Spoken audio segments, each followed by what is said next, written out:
Okay, last time we discussed the stereochemical accept of the perhydrophenol-3. In the perhydrophenol-3, we have to discuss the in stereochemical accept of perhydrophenol-3. In this perhydrophenol-3, we have to discuss the stereochemical aspect of the perhydrophenol-3. म्हणजे आपण या पॉइंटमध्ये काय पाहिलं की स्टेरिओकेमिकल accept कशा पद्धतीने कशामध्ये परहायड्रोफेनॉल मध्ये हे आपल्याला आपण काय कशामध्ये पाहिले की 6 types example. In last lecture we have to discuss the 4 example. In the 4 example, therefore the conformational isomers of the first, that is the cis C6. म्हणजे पहिलं जे एक्झाम्पल पाहिलं आपण तर त्या पहिल्या एक्झाम्पल मध्ये त्याचं जे कन्फॉर्मेशनल आयसोमर्स काय होतं सिस सिन 6. त्याच्यानंतर दुसरं एक एक्झाम्पल पाहिलं तर त्या दुसऱ्या एक्झाम्पल मध्ये त्याचं कन्फॉर्मेशनल आयसोमर्स काय होतं सिस सिन ट्रान्स. दुसऱ्या एक्झाम्पल मध्ये त्याचं कन्फॉर्मेशनल आयसोमर्स काय होतं सिस सिन ट्रान्स. त्याच्यानंतर थर्ड एक्झाम्पल जे पाहिलं आपण तर त्या थर्ड एक्झाम्पल मध्ये त्याचं जे कन्फॉर्मेशनल आयसोमर्स काय होतं ती conformational आयसोमर्स it is about the सिस अँटी सिस. त्याचं कन्फॉर्मेशन काय होतं सिस अँटी सिस. त्याच्यानंतर फोर्थ एक्झाम्पल जे पाहिलं आपण तर त्या फोर्थ एक्झाम्पल जे आहे तर त्यामध्ये त्याचं जे कन्फॉर्मेशनल आयसोमर्स होतं तर ते कन्फॉर्मेशनल आयसोमर्स काय होतं cis anti cis. This is the fourth conformational isomers of this 4 example.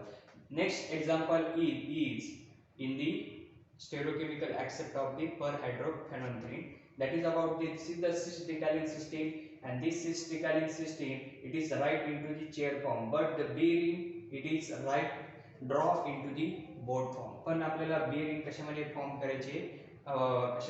करायचे बोर्ड फॉर्म मध्ये, आणि सी रिंग कशामध्ये असणार आहे एक प्रकारे चेअर फॉर्म मध्ये असणार आहे. Okay, this is the chair form and the board form ring formation. Okay, therefore the ring B is in board conformation, hence the interaction are much more. म्हणजे या सिस डिकॅलिंग सिस्टीम मध्ये तुमचा जो बी असतो तर तो बी रिंग एक प्रकारे काय आहे की बोर्ड फॉर्म आहे. बोर्ड फॉर्म असल्यामुळे काय झालं की एक प्रकारे बोर्ड फॉर्म असल्यामुळे त्यांच्यामध्ये जे इंटरॅक्शन असतं ते इंटरॅक्शन काय होतं जास्त होतं. त्याच्यामुळे ring B is boat conformation and it is more interaction. म्हणजे ए आणि सी मध्ये जे इंटरॅक्शन होतं ते इंटरॅक्शन कसं असणार आहे मोर असणार आहे. Okay, therefore we have to discuss the conformation. आता आपल्याला काय पाहिजे याचं कन्फॉर्मेशन. कन्फॉर्मेशन कशा पद्धतीने पाहणार ते लक्षात घ्या की आता याच्यामध्ये दोन हायड्रोजन दोन पोझिशन दिले बरोबर. कोणत्या पोझिशनला आहे ऍक्सियल हा हायड्रोजन कोणत्या पोझिशनला आहे axial. This is the 1-2 interaction. हे इंटरॅक्शन कोणतं आहे 1-2 इंटरॅक्शन. ओके, 1-2 इंटरॅक्शन मुळे तुम्हाला सगळ्यांना माहिती आहे की कन्फॉर्मेशनल आयसोमर्स तुम्ही 1-2 इंटरॅक्शन मध्ये पाहिले की ट्रान्स 1-2 इंटरॅक्शन म्हणजे काय की त्याची पोझिशन कोणकोणती असते एक तर ऍक्सियल असते ऍक्सियल किंवा इक्वेटोरियल. म्हणजे एक प्रकारे काय की ट्रान्स 1-2 इंटरॅक्शन मध्ये तुमच्या हायड्रोजनची जर पोझिशन ऍक्सियल असेल किंवा इक्वेटोरियल जर असेल तर समजून घ्यायचं की तुमच्या त्या रिंगचं कन्फॉर्मेशनल आयसोमर्स काय येणार आहे ट्रान्स आयसोमर्स येणार आहे. आता पहिल्यांदा आपल्याला काय करायचं की एबी रिंग साठी कोणतं कन्फॉर्मेशनल आयसोमर्स येतं तर पहिल्यांदा पहा की एबी रिंग. आता एबी रिंग साठी कन्फॉर्मेशनल आयसोमर्स करताना लक्षात घ्या की this is the AB ring. आता तुम्हाला सगळ्यांना माहिती आहे की B ring is a boat form and it is a more interaction between the A and C. therefore in the AB ring system therefore the conformational isomers is. आता conformational आयसोमर्स काय या AB ring system मध्ये की इथं first पोझिशनला जो hydrogen आहे तो काय आहे ऍक्सियल पोझिशन, आणि सेकंड पोझिशनला जो हायड्रोजन आहे तो कसा आहे axial position. Therefore this conformation is trans. Why trans? Because this is the 1-2 interaction, trans 1-2 interaction, therefore its position is axial, therefore it is the conformation is trans.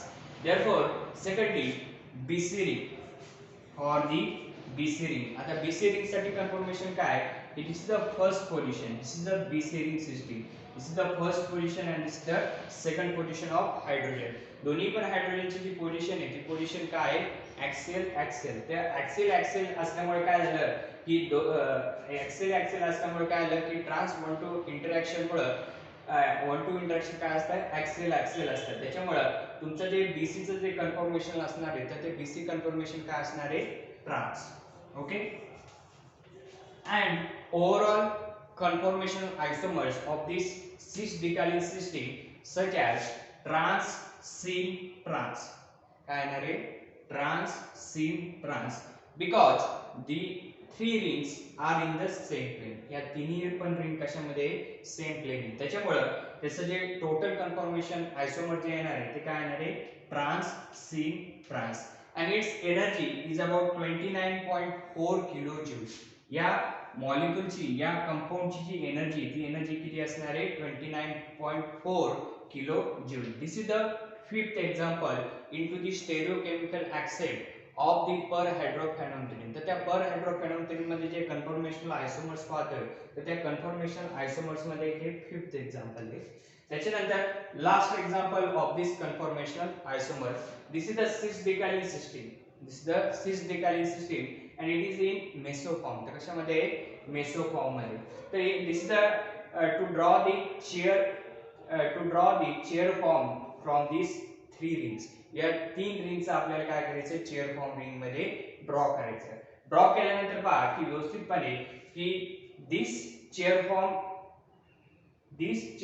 ring it is a no butane gauge interaction only 4-5 diaxial interaction due to hydrogen म्हणजे व्यवस्थित लक्षात घ्या की तुमचे जे हे chair form ring आहे तर या चेअर फॉर्म रिंग मध्ये कोणत्याही प्रकारचं ब्युटेन गॉच इंटरॅक्शन होत नाही कोणत्याही प्रकारचं ब्युटेन गॉच इंटरॅक्शन होत नाही but only 4-5 diaxial interaction due to hydrogen पण हायड्रोजन मुळे हे जे 4-5 डायएक्सियल इंटरॅक्शन आहे हे 4-5 डायएक्सियल इंटरॅक्शन या 4-5 डायएक्सियल इंटरॅक्शन हे कोणामुळे होतं या हायड्रोजन मुळे होतं okay This is the introduction part of this chair form. Okay.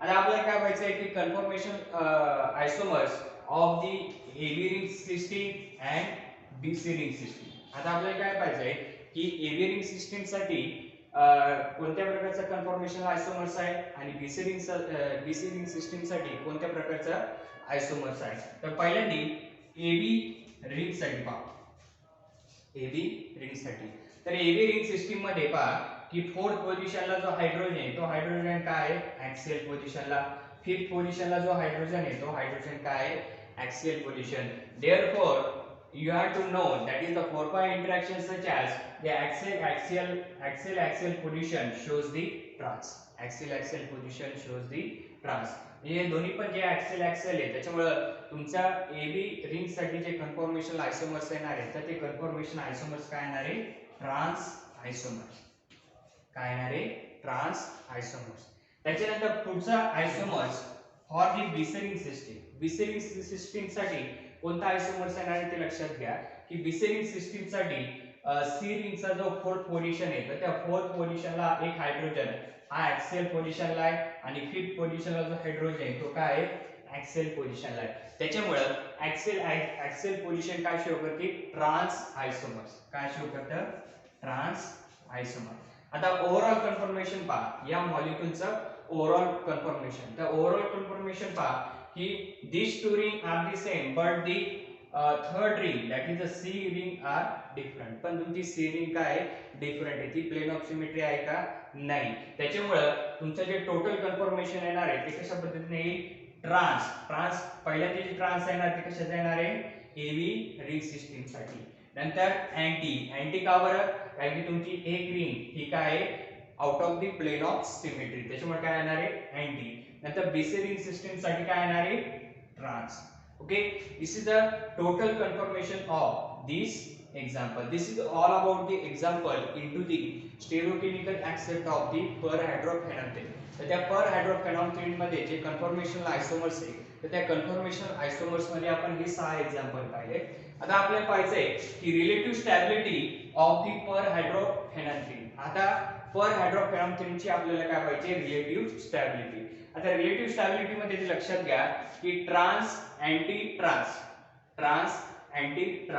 this is the conformational isomer trans anti trans its energy is 3.35 kilojoule.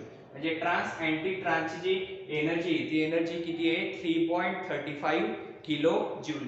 Then it is greater than cis anti trans. Since it is greater than cis anti trans. म्हणजे सिस anti trans जी आपण जे example पाहिले तर त्या example मध्ये सिस anti trans जी energy ती एनर्जी किती येते 13.4 किलो जूल अप्रॉक्सिमेट टू सिस सिन ट्रान्स. म्हणजे त्यांची जी एनर्जी काय असणार आहे same. therefore the approximate is equal to cis sin trans its energy is 13.4 kilojoule. त्याची पण सुद्धा एनर्जी काय येणार आहे 13.4 किलोजूल. त्याच्यामुळे cis anti trans and cis syn trans it is approximate. ते दोन्ही पण एकमेकांना त्यांची एनर्जी काय आहे same. therefore it is greater than cis anti cis. it is greater than cis anti cis. सिस अँटी सिस ची जी एनर्जी ती एनर्जी किती आहे 20.1 kilojoule. 20.1 kilojoule. therefore it is greater than trans sin trans. it is greater than trans sin trans. its energy is 29.1 kilojoule. म्हणजे trans cin trans याची जी energy ती energy किती आहे 29.1 kilojoule. it is greater than cis sin cis. its energy is 13.1 kilojoule. its energy is 13.1 kilojoule. this is all about the conformational isomers of these 6 example. या 6 example जे संपूर्ण काय आहे conformational isomers आहे. तर या conformational isomers मध्ये it is a relative stability. म्हणजे एक प्रकारे काय की trans anti trans it is a more stable. Trans anti trans हा काय more stable because trans anti trans is a more stable isomer because it has all the transfusion. म्हणजे trans anti trans मध्ये transfusion काय आहे maximum आहे. त्याच्यामुळे it is a more stable isomer. त्याच्यामुळे trans anti trans काय झालेले आहे मोर स्टेबल आयसोमर. का मोर स्टेबल आयसोमर झाले कारण की या ट्रान्स अँटी ट्रान्स कन्फॉर्मेशन मध्ये ट्रान्सफ्युजन काय होतं जास्त प्रमाणात होतं. त्याच्यामुळे it is a more stable. Then cis sin cis is a less stable. cis sin cis is a less stable because it has all the cis isomer. म्हणजे तुमचं जे cis sin cis आहे it is a least stable का बरे कारण की त्या cis sin cis मध्ये it has all the cis isomer. म्हणजे ते जे त्या कन्फॉर्मेशन आयसोमर्स मध्ये जे सगळे आयसोमर्स आहेत तर ते आयसोमर्स काय आहे पूर्णपणे सिस आयसोमर्स आहे. काय ते सिस आयसोमर. therefore the cis sin cis is a least stable. त्याच्यामुळे ते cis sin sin काय it is less stable. Okay therefore it is a relative stability of the per hydrophenum theory. हे काय तुमचं relative stability of the per hydrophenum theory. तुम्हाला वाटत असेल की याची याची जर एनर्जी जास्त आहे पण हा लिस्ट स्टेबल काय लिस्ट स्टेबल कशासाठी याची एनर्जी कमी आणि हा ग्रेटर आहे it is a more stable. काय तर ते लक्षात घ्या की ट्रान्स अँटी ट्रान्स म्हणजे दिस कन्फॉर्मेशन आयसोमर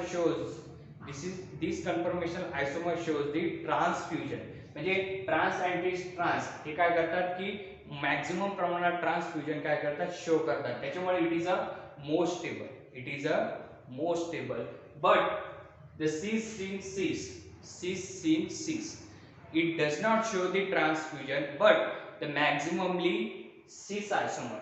पण cis isomer काय आहे जास्त प्रमाणात ते काय करतात शो करतात. त्याच्यामुळे it is a least stable. त्याच्यामुळे तो काय आहे least stable.